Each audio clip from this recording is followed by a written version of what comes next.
हमारे पास फीमेल्स, तो फीमेल्स की मैं पहचान बताता हूँ। देखिए ये येलो वाली फीमेल जैसे बैठी हुई है, अगर ये हिले ना तो मैं बता दूंगा। इसके नाक के पास के दोनों के छेद देखिए आप यहाँ पर दोस्तों, ये छेद जो है वाइट कलर के हैं, और इस वाइट कलर को ही दोस्तों जो है हम फीमेल से आइडेंटिफाई कर लेते हैं कि ये है हमारी फीमेल। थोड़ा सा ब्लर हो गया, देखिए पीछे वाली इस फीमेल को दिखाता हूँ। ये देखिए नाक के पास के इसके दोनों छेदों को आप देख रहे होंगे, ये आपको दिख रहे होंगे एकदम वाइट कलर के।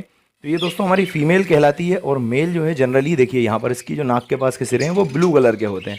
तो ये जनरल पहचान है दोस्तों, इससे भी कई बारीक पहचानें होती हैं जो कि मैं आपको बताता हूँ। जैसे ये वाइट कलर का मेल आपको दिख रहा होगा। अब कई लोग सोचेंगे इसका भी नाक का सिरा जो है वो वाइट है। वाइट नहीं है दोस्तों, इसका हल्का सा पिंकिश है।